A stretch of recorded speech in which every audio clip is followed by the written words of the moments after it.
Hello, hello, hello. Yeah, I tried to redirect. It was issues on my so MGM got me. MGM got me. But after I saw the warning and was like, I'm gonna keep pushing on a little bit. So when I first started when I first saw the warning, if I would have just stopped and started talking, we would have been fine. So that's my bad. That's my bad. Other than that, what took me a long time to redirect was the way I stream. I don't really have my streaming software connected to YouTube, my YouTube accounts. I have it connected to where I manually do everything. So after we're done with the party, I'm going to go and actually manually connect my YouTube channels to my streaming software. That way I can just click a button versus worrying about codes and keys and all that. So there is that aspect. So sorry about that. I know you all were over there chatting away on the Fray reaction, and then MGM got us. So I don't have a strike or anything. They just shut down the stream. So we're gonna pick back up where we left off. It's just that I just won't be playing.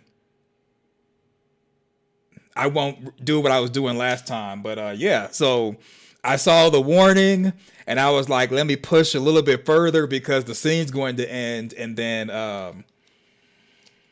yeah. Yeah, so Rick, yeah, so I got a policy violation, but not a strike. So we're good. I just saw the warning, I kept going, and then YouTube stopped the stream. So the stream is still up. We're still good.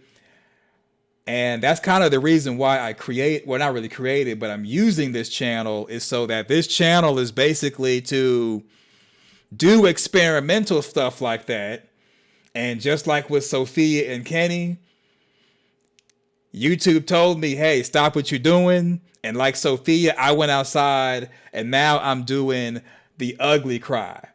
Okay, now I'm doing the ugly cry, but we back.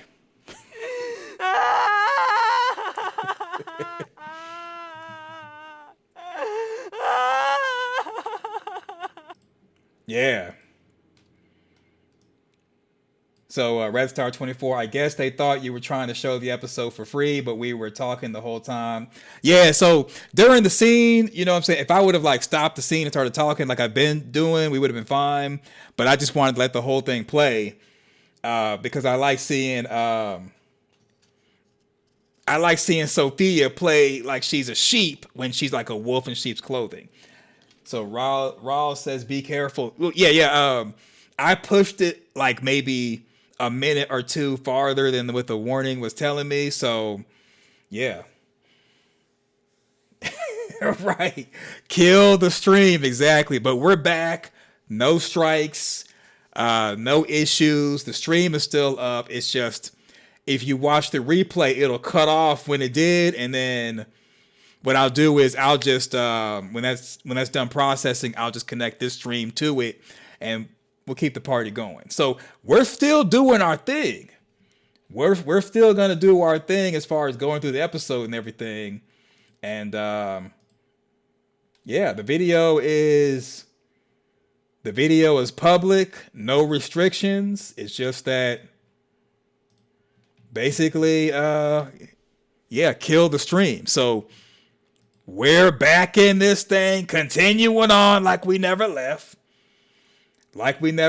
And there probably is people over there in the other stream still like having a sidebar and stuff.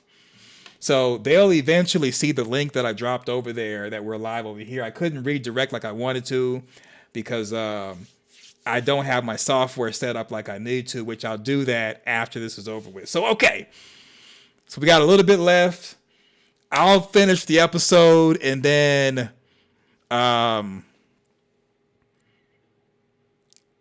we may go live again. I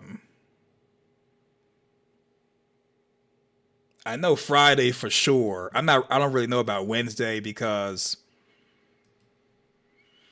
there are some preview videos out there that we can look at as far as the trailer. So I'll play it by ear as far as Wednesday. And you know what? I don't think I'm going to do a panel this time. I know I keep saying panel, but we end up having so much fun with these streams that I end up going over the time, and then boom. So we're going to finish this off. And so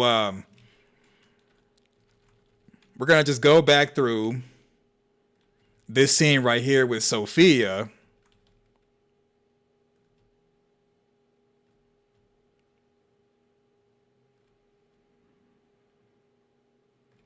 Now this is it's the diner.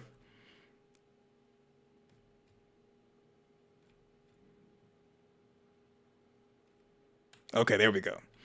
All right. It's the beginning of the scene. So Sophia's going through and she's saying how this stuff basically keeps a memory of everyone. And like that's one theory that I think is going to be a thing later on, or is going to be true, is that I think that she uses the objects of people in her shape shifting. And that's what's so significant about her going through all these things right now. So I do believe that the monsters are working with the man in yellow or Sophia in yellow. So it could be that they're keeping items with them in the cave system. Maybe those are their original items that's in the cave system with the monsters, and they're attached to those items. Maybe that might be the key to defeating the monsters, is you have to go down there and burn the items that they're sleeping next to, that it seems like they're protecting. And if that's the case, that could be a way to defeat them, as in they may have like strength or some type of tie to objects that were precious to them when they made their Faustian bargain with the awful thing that Fatima was talking about. So Sophia's going through, looking at different things, looking at the glasses. Sarah's remarking, and look at all the items that's in the Lost in Music Box monster, or the Music Box season 2. For all we know, the man in yellow may have trapped the the monster inside the music box, and then trapped it inside the dungeon. That might be somewhat of a Easter egg, in that the music box monster that was confined there by the man in yellow. Maybe even Martin was chained up by the man in yellow and given the worms.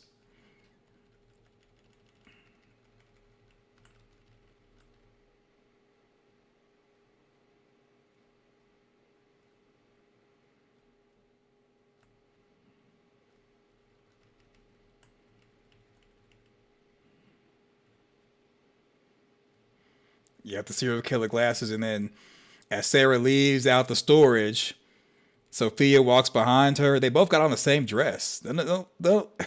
It looks like they're both dressed alike. Then Sophia takes the glasses off, looks at them, examines them.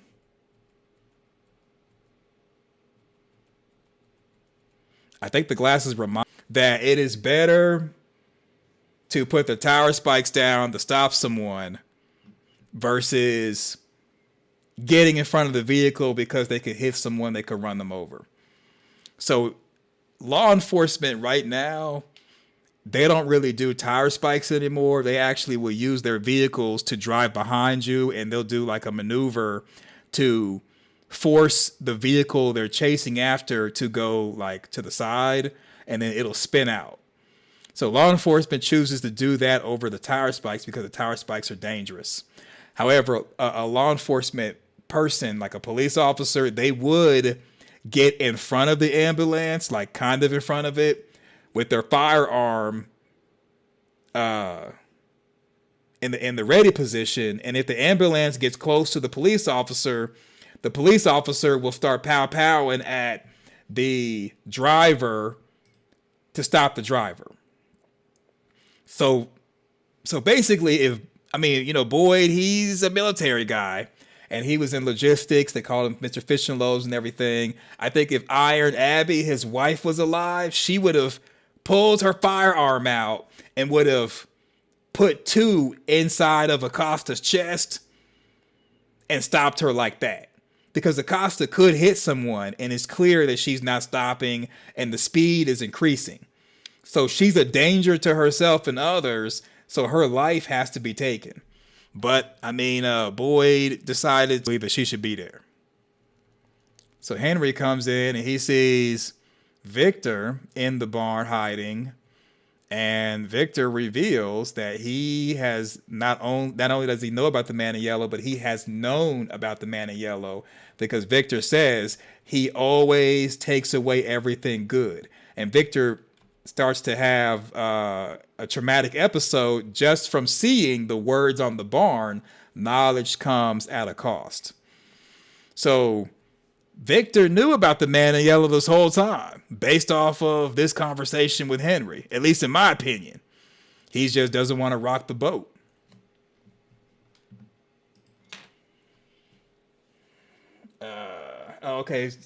I do remember that now, though you say that. Oh, y'all having a side conversation. Randall is letting his guilt over Jim override his critical thinking.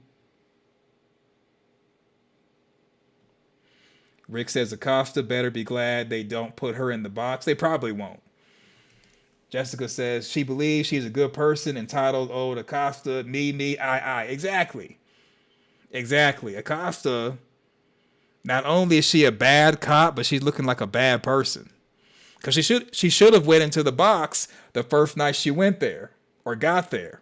They spared her. They took the firearm, took the bullets. She got the firearm back, no bullets. Now she's turned the ambulance into a weapon. She should really go in the box. And so Victor picks up the rope and puts it around his hands.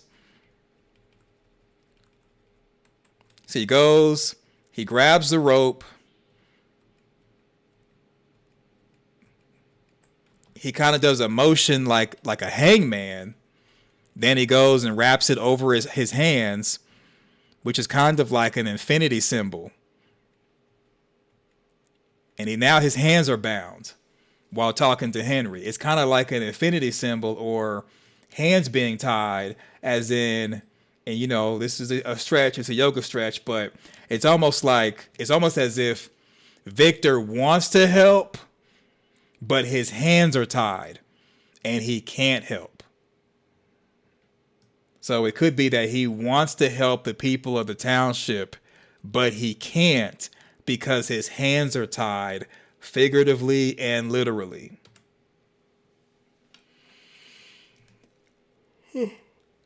So Amanda's saying if Acosta had taken responsibility, maybe not the first night, but all the other times afterwards, exactly. So Jessica says they do need to make her accountable for her choices. Yeah, they do. They do.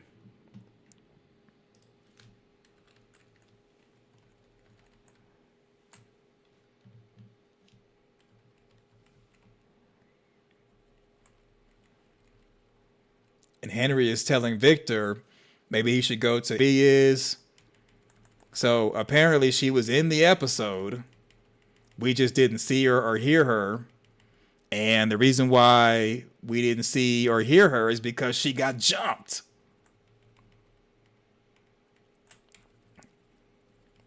So this is Jim with the scar. Okay, he had the scar, and then there's photos of him season 3 with the scar being completely healed, and then he got the scar again. So, I don't know. I'm still thinking it's possible that the body that was in the barn was not Jim, because the clothes were not soaked with blood and there was no blood on the skin around the neck. But maybe it could be a art department continuity issue. Maybe, maybe not. So it goes Jim looking at all the monsters. So Jim's looking out. I think he hears Julie, but doesn't think anything of it. So that's Donna and Jim leaving the RV. I think he looks over. Maybe he looks in that direction where Julie is. Like he heard her. See on Julie's face and the monster went into creature mode. Nothing on Julie's face as far as a scar. So Randall pulls her out, and if you notice, no scar right here. We don't see any scars. So whatever the event is that scarred her face, I think it's the trees moving. But whatever event scarred her face, it was not that. Because right now we don't see any scars on her face. So Rick says, so screaming for help with story walking is useless. Yeah, it is. Jessica says, that monster said, no one is coming for you. I want to play. Yeah. Amanda says the monster was playing with Julie. Yeah, playing. Mm-hmm.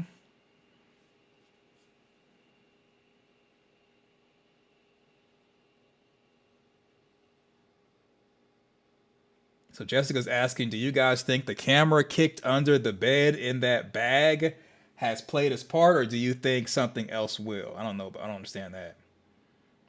So Mike says, epic wingman timing. Yeah. Yeah. Randall came to the rescue. Yeah, but you can see Julie's face. If she turns her face a little bit, we can see, yep, right there. Blink and you miss it. No scar on her face. So when future Julie goes to Jim with a scar on her face, this is not the event. So the sad part is everything that main Julie is doing or will do, same thing with Ethan, is not going to bring Jim back. So later on in this episode, we're going to see a version of Jim, which I think is the man in yellow, talking to Ethan about the Lake of Tears. So Ethan originally said, we'll get to that part in a moment. All right, so Tabitha's looking for Ethan. Ethan nowhere to be found. Looking for Ethan, nowhere in the house. And this is the part where Acosta tells Christy that her mother believed in hell, and she believes that hell is for people who believe they deserve to be there. She doesn't believe she should be there, and that's why she's driving out of Frumville. So I think this is the writer's way of telling us, the audience, that Frumville is hell. With the with the ram they found in the bag, with Acosta's dialogue here, I think they're in hell. And yeah, the underworld is also known as Hades. But in the story of Lazarus and the rich man, heaven and hell were like across from each other, separated by a large chasm. So as far as underworld, I mean, the underworld could be equivalent to like a subway system. How a subway is underground, that could be considered underworld. The Bible is unclear as far as geographical location, but they do kind of give us bits and pieces, but it's unclear as far as where heaven is, or where earth, heaven, and earth is in comparison to each other, and even underworld, because there's instances of Satan being cast out of heaven down to earth. Then there's other verses where Satan is confined to hell until being judged. And then there's also verses like in Job where angels are going to go talk to God, and Satan's with them, and Satan tells God, oh yeah, I've been all up and down and all around the earth.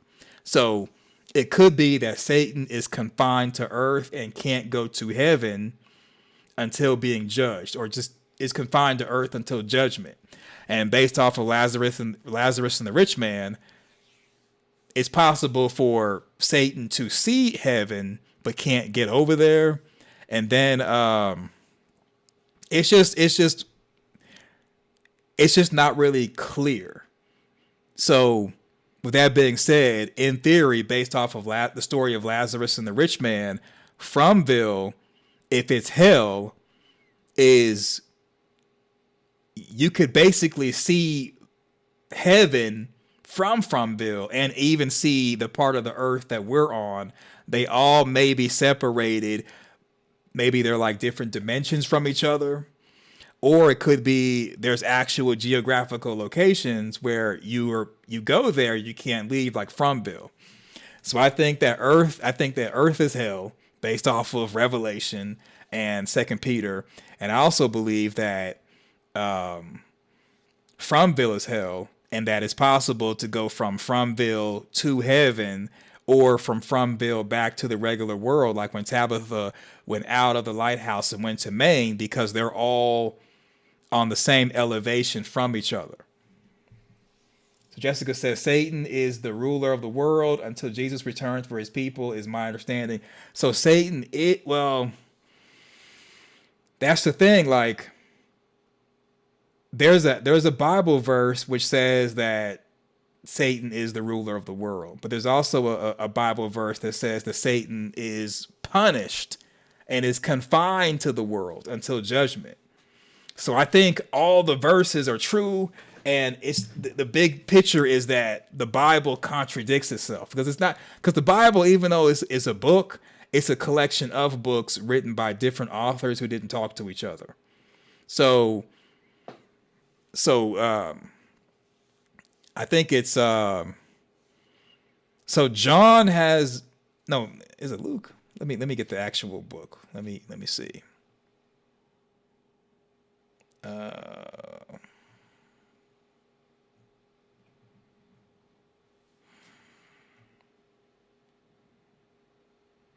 Okay, so Luke is the one that has the story of Lazarus and the rich man, where the rich man who went to hell was able to look at Lazarus in heaven. So they were like on the same elevation as far as heaven and hell. But then Revelation talks about a war broke out in heaven. Michael and his angels fought against the dragon, Satan, and cast him down. Let's see.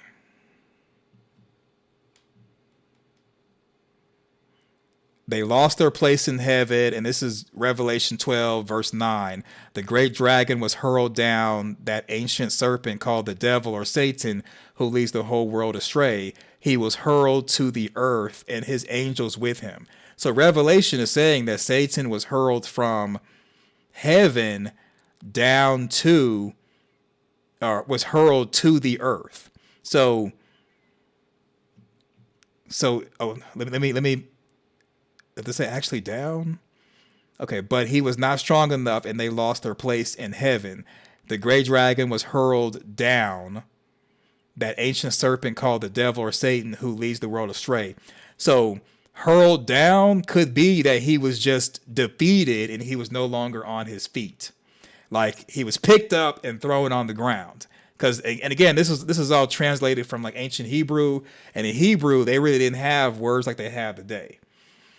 So the great dragon or Satan was hurled down. Could have been he was picked up and thrown down, and he was hurled to the earth. So he could have been hurled from heaven, which is like one part of his chasm, to the earth, and that could have been the other side, which is also known as hell, because Satan is in hell, according to 2 Peter. So 2 Peter chapter 2, verse 4, for if God did not spare angels when they sinned, but sent them to hell, putting them in chains of darkness to be held for judgment. So 2 Peter is saying that Satan and the angels were sent to hell. But Revelation 12, verse number 9, says that they were hurled down, and he, talking about Satan, was hurled to earth. So if you take 2 Peter and take Revelation, and then you also take Luke, that talks about heaven and hell being able to look across this big chasm and see each other, earth is hell. Based off of those verses, earth is hell. I mean, I believe earth is hell. Look how bad stuff is. So earth is hell. It may be that there's maybe like a certain part of earth that could be regarded as hell, and another part is regarded as earth where humans are. But they did have fallen angels mating with women that made the Nephilim, or giants. I think that was Genesis. And one of the giants was Goliath that fought David. So Satan and his angels, who are confined to hell, and they were hurled to the earth. And according to Satan, talking to God and Job, Satan was in and out and all around the earth doing what he wanted. And God allowed Satan to do things to Job. And I'm sure God is allowing Satan to do stuff to other people. Fromville really could be hell. It's just that they're just not dead. Like the Creator said, they're not dead. They're not in purgatory. It's not a dream. But then again, the Creator could be lying, because the trailers for season 4 have been lies. It's been lies in the trailers, and I'm still waiting for that collider picture that we went over, where Tabitha is on one side of Boyd, Jade's on the other, and they're all looking towards the barn, and then there's the sack in front of them, which I believe is the ram. I'm still waiting for that scene for what are they looking for that's coming into town. Maybe we'll get it on episode 3, maybe not. But that collider photo that I believe is staged, we're still waiting on that. And at this point, I don't trust anything unless I see it on the episode. So I think the man in yellow is Satan. Fromville is hell. And Acosta's right. My mom believed in hell. I don't think I should be here. I'm leaving, even though she's doing stuff that should get her condemned to hell. So Jessica says, I agree, earth is hell. I also believe to be separated from God is hell. So according to the Bible, what you're saying is that's it. Being separated from God is sin and hell.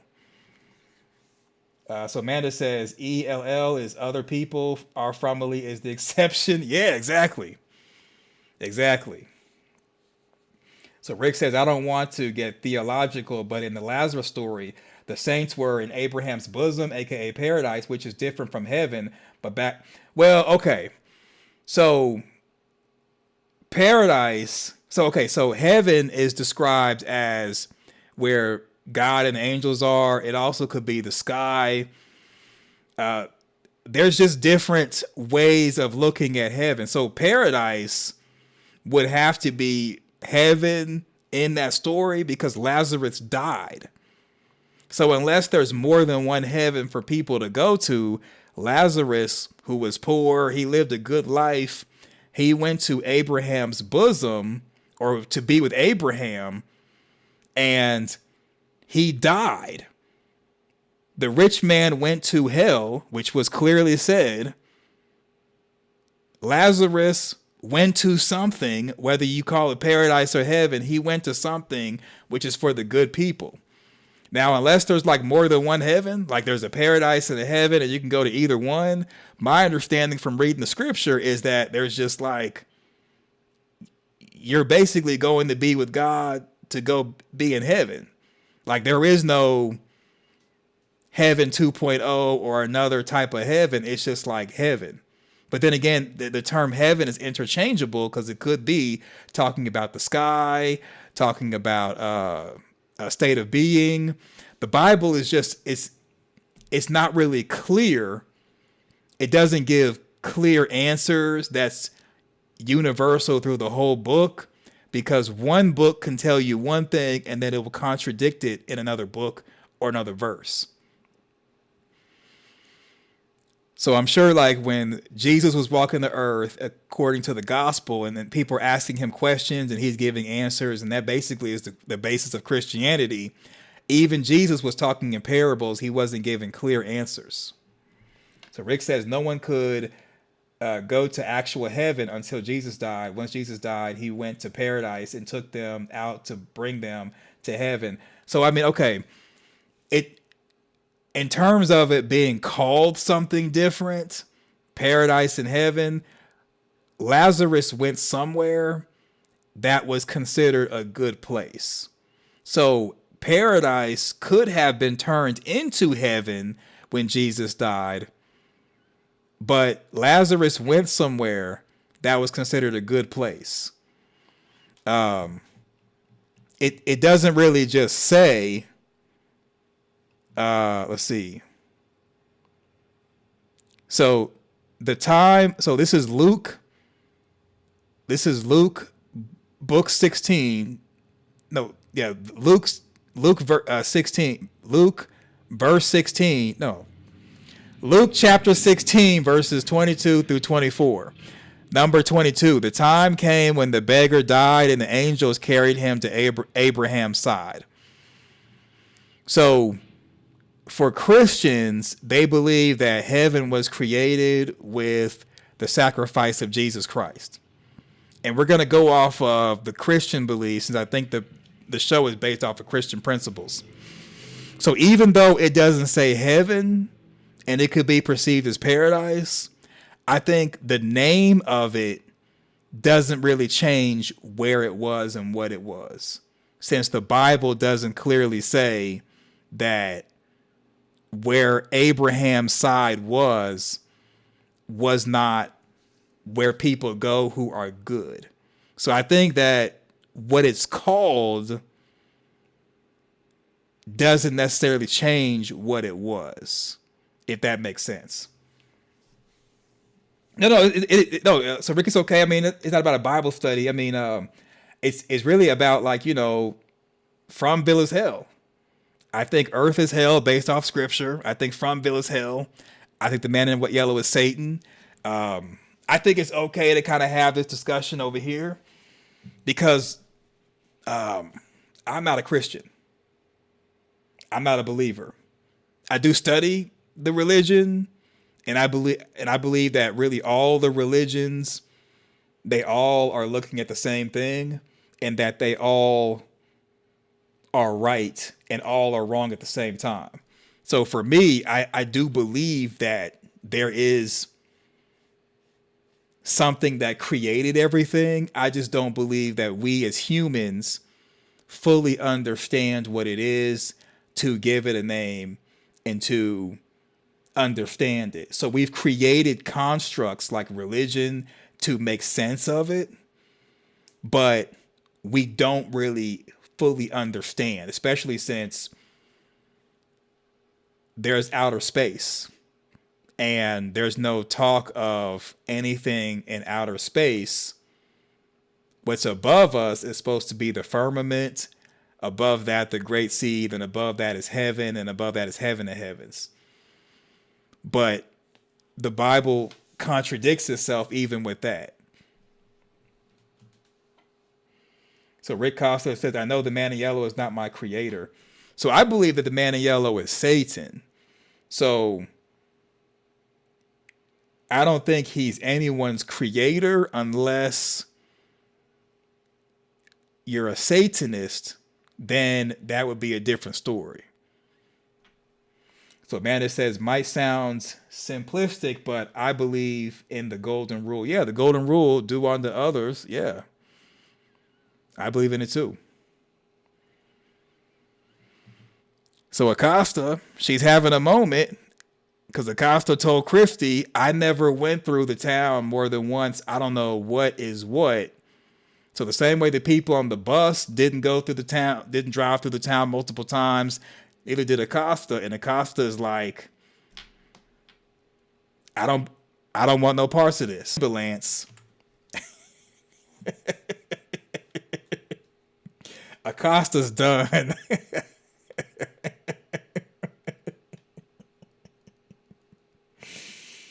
Right, Amanda's right. You cannot debate with crazy, but I think trying to talk to her and she's actually a danger to herself and others, so she needs to be 5150. She needs to be involuntarily contained or involuntarily incarcerated, which she's probably going to get that in the next episode because she's going to be locked up in the sheriff's station or the post office in the room that Frank was in with that cot. That's going to be the best thing for her. So I still think that she can kind of be reasoned with, but she needs time to accept. She's going through the cycles of, like, I think it's called people who are incarcerated go through the cycle where they're like start off in denial, and they're bargaining, and they go through to depression, and they go to something else, then last is acceptance. So Acosta has not gone to the acceptance stage where she can actually be a better person. Yeah, she says, my mom believed in hell. I don't believe I should be here. And so this is the height of Acosta being crazy. It needs to be. The fun's over. Boom. Yeah. This is what was needed. This is what was needed. Saving Acosta from herself. Amanda says Acosta won't even stop for a child. Yeah, Acosta's done. Insanity does come with Acosta. Remember, y'all were trying to ship Boyd to Acosta? Who was trying to ship Boyd? Boyd to Acosta. Who was trying to do that? No. Yeah.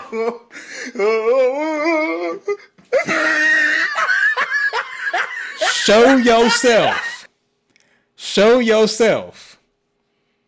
Right. A waste of tires and gas. They needed the ambulance. They would have been better shooting Acosta. They'd have been better shooting Acosta, have her crash into something, and then at least they get the ambulance still in town. Because the resources of the ambulance are what's important. If you can't save and then really the ambulance should have been, they should have like confined the key so nobody could get in it, but nobody was thinking that this would happen. So yeah, who was trying to ship Acosta with Boyd? We talked about that last time. I was like, I was saying, I could see Acosta being a younger version of Iron Abbey. But yeah, who was doing that? Who was doing that? Oh my God. So this right here is the first fight to either Boyd getting with Acosta, because Acosta could be a future version or another version of Abby, or putting Acosta in the box. What's crazy is Boyd's going to give Acosta another chance, but he's threatening Elgin to smear him with lies and have him right by it, doesn't even notice it. So he passes by the bench or whatever. Did somebody make that into a bench? It looks like a fallen tree, like somebody made that. So Jessica says, I have to stay for this part. Yeah. So Ethan passes by the blood on the RV, doesn't even notice it. Doesn't even turn his head to it. So that's the bench right there. No Jim. He goes in, gets the radio.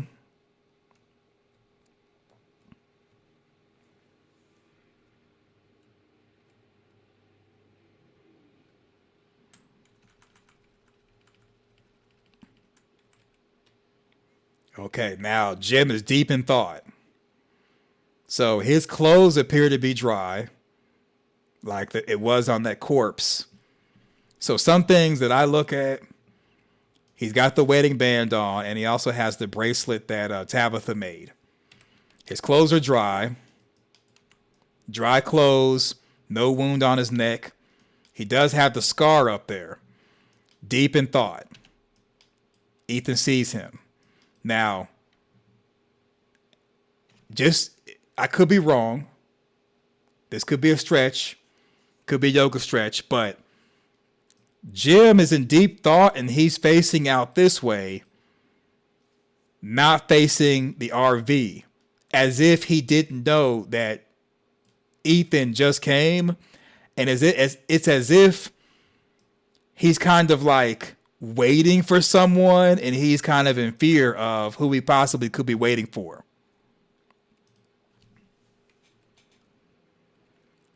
So Ethan says, "Dad."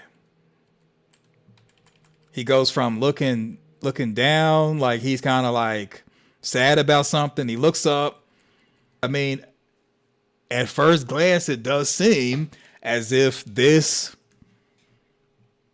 Hold on, hold on.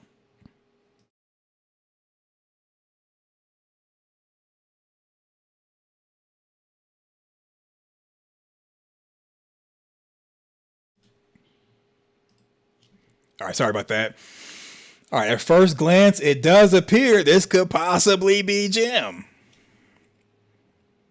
Or more than likely Vision Jim, just like Tom the bartender, Abby, and Father Kotri.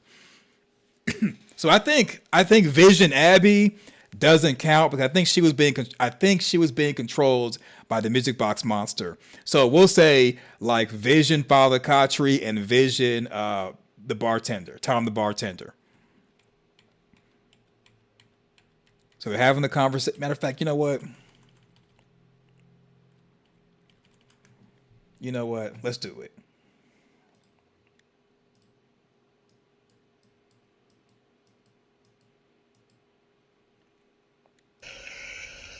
What are you doing out here? I came to get the radio.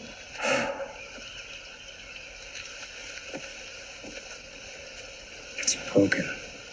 I thought maybe I could send Thomas a message. The real Thomas. That he should look for you, so you wouldn't be alone.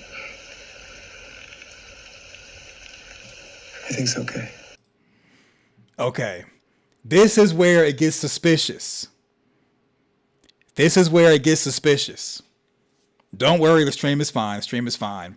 This is where it gets suspicious because let's say it's the man in yellow or some type of evil thing as far as Fromville. I believe that if this was some type of evil thing, it would sense when someone's coming and just disappear. But the fact that this Vision Jim is like looking around, all scared, as if he owes someone money. I think this is Fromville playing a trick, and how season 3 it was Elgin who was tricked into helping the kimono woman, and then season 2 it was who got tricked season 2? Season 1 was Sarah. Season 3 was Elgin. Season 2, I don't think anybody got tricked season 2. I don't think. Was anybody tricked season 2?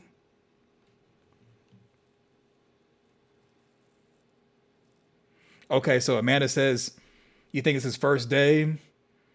First day being a ghost. He doesn't understand how everything is. Could be. So Rick says, here's the crazy theory. This is Jim story walking. Julie got it from him. Okay, but Jim is dead though. So if you think about it, okay, if he's story walking, he would have to be story walking from the past. And he has that scar on. He has the scar on his face that came from season 2. And then it's also, how would Jim be story walking if he didn't get the supernatural cicadas?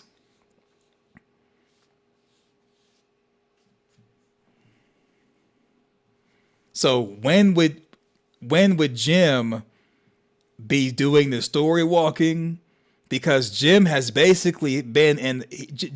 always been with someone the entire time we've seen him. And I'm sure that if he could story walk, he would have mentioned it, especially when he's the one that came up with the radio tower for Colony House season 1. He's the one that came up with the music notes for season 3, season 2. I don't think he was doing anything season 2. But I'm sure he would have mentioned if he could story walk when he's coming up with all these answers. So Jessica says, but Ethan didn't walk through ruin, so that isn't a good theory. So you're saying that Ethan is story walking? Because how is Ethan story walking? Now, when Ethan was at the RV, it seemed like he was having a vision of the Lake of Tears and seeing stuff as far as Victor. So, I mean, maybe Ethan was story walking, but I imagine that he was having a vision, because I'm sure, like, if Ethan could story walk, I'm sure at the diner he would have told Julie that he has story walked before.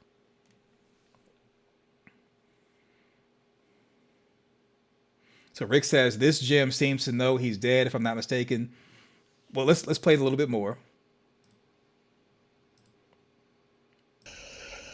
Do you remember what I told you last time we were here at the RV? That when bad things happen, we have to look after each other and always do our best. That's right. And your mom and your sister, they need that from you now, more than ever. You're not staying, are you? I wish that I could.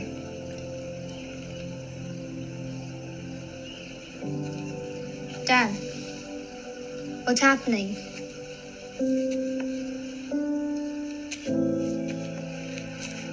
I need you to do something very important. Okay. He's constantly looking over his shoulder. This is crazy. This is crazy how he's constantly looking suspicious. Okay, so Amanda says this ghost cares and is giving real answers. Okay. I mean, he's going to have Ethan look for the Lake of Tears. So we'll talk about the Lake of Tears after the scene's over with. The night we arrived here, we crashed the RV and we were trapped inside. You had a dream. Do you remember what you dreamt about? Lake of Tears? That's right. Do you know why? It's here, and I need you to find it. Why can't we find it together?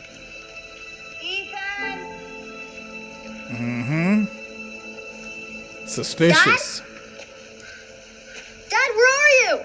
Suspicious. Dad, come back! Dad, please come back! Ethan! Suspicious. Oh, baby. Okay, so as soon as Tabitha pulls up, Jim is gone. What's up with that? If you're on the up and up, why couldn't you hang around for Tabitha? Really, I think it's almost as if Jim was like watching his own back, making sure that nobody could see him. So to give some context to the Lake of Tears is where Ethan wanted Norman, the hand puppet, to go so that the fairies at the Lake of Tears could bring him back to life. So this Jim, this version of Jim, whatever it really is, I think it's Fromville related. I think it's the man in yellow, evil and all that. It might want to be brought back to life. But here's the weird part. If it's the man in yellow or the evil side, why would they need Ethan's help to find the Lake of Tears unless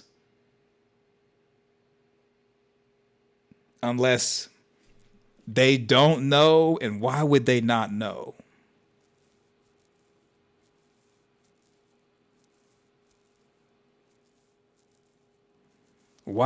So here's what I think. I think the Lake of Tears is the Brundles. And with it being the Brundles, I think it's important for Ethan to go there.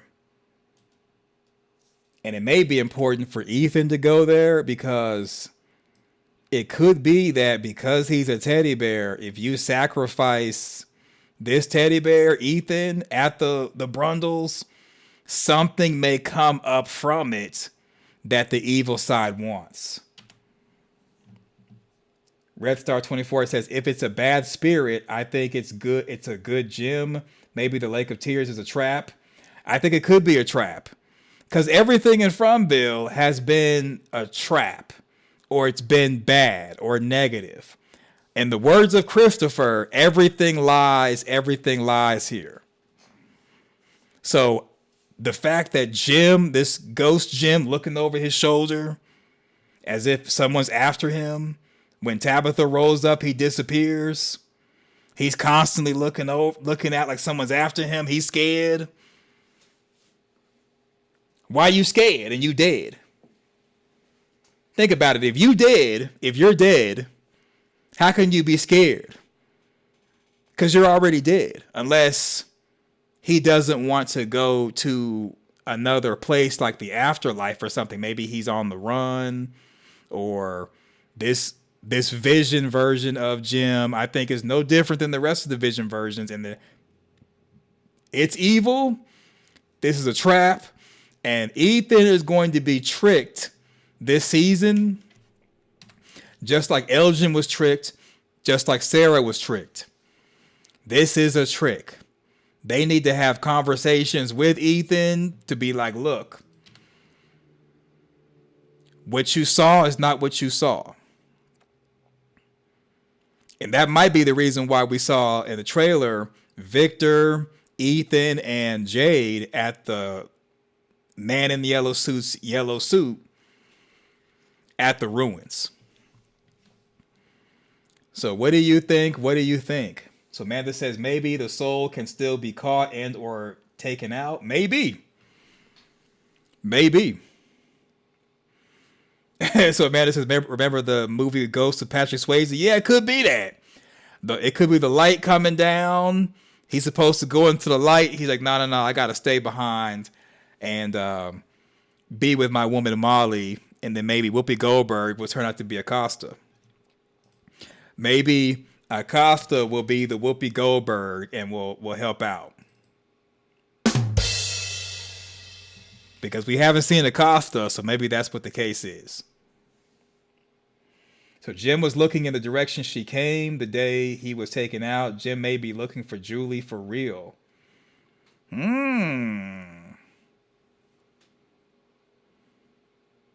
Could be.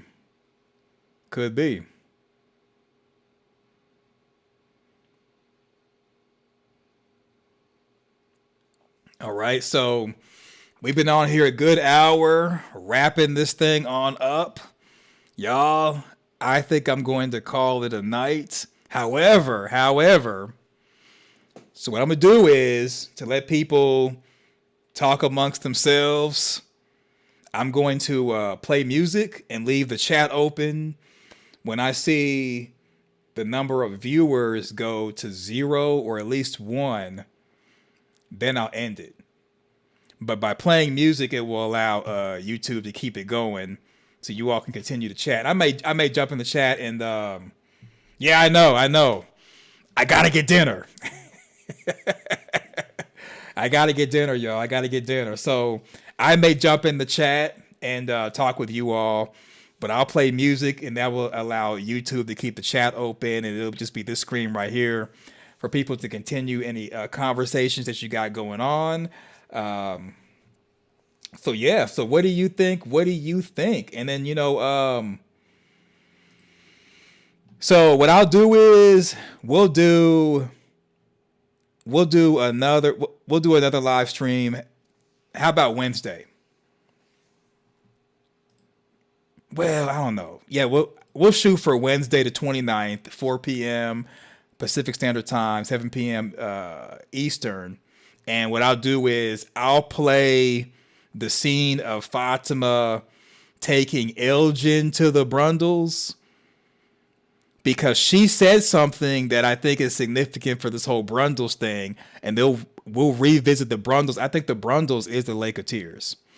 And we'll look at the map that shows the Brundles and everything, and we'll go through all that on Wednesday. Okay, so sounds good. So, okay, I'm going to play music, keep the chat open for everybody. I might jump in periodically if and chat it up. But yeah, I gotta stretch. I got to get dinner. This has been exciting. And so, yeah, so let's see. We'll get this party started.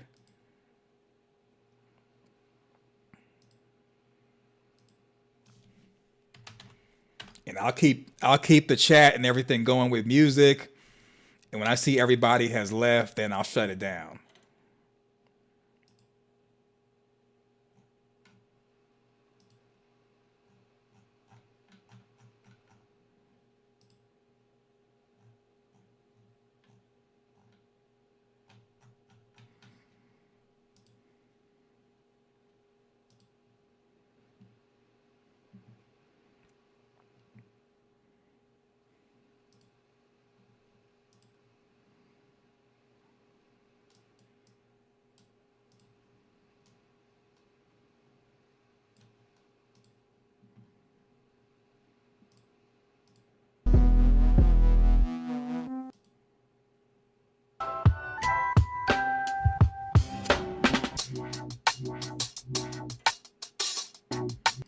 Oh, okay, so all right, so thanks for watching.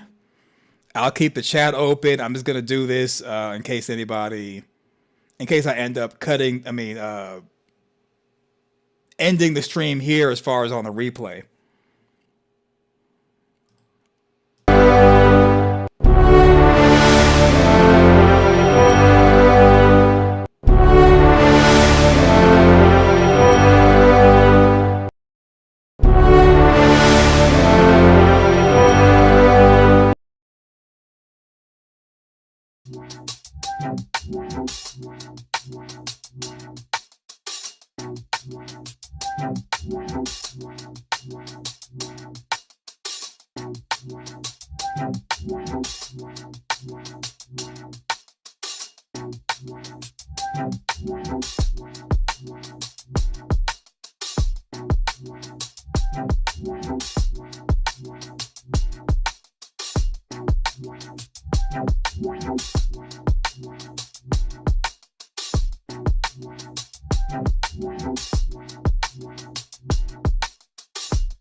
that's the plan. I feel like they will never let me shine. What do you need to say that feels so grand?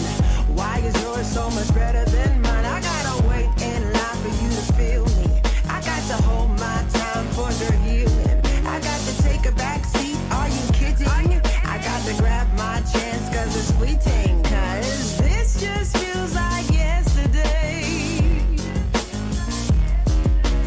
This just feels like yesterday. Oh, this just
Check the mic and make sure it sound right, boys.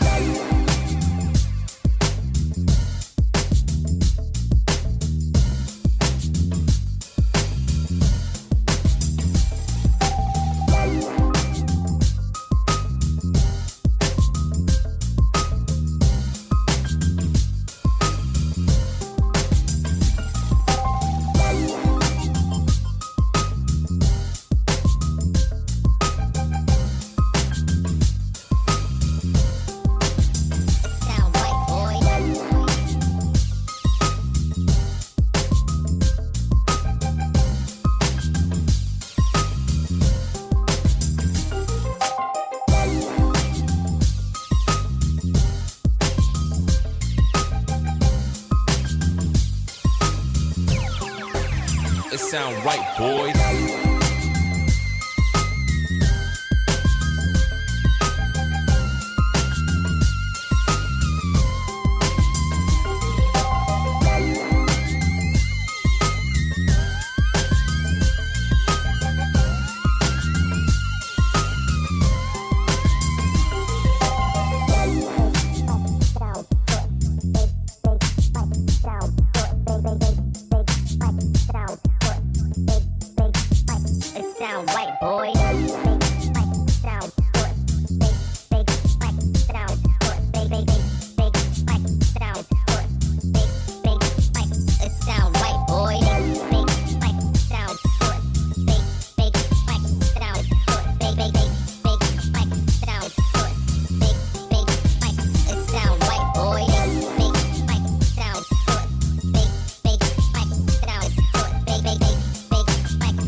Sound right, boys.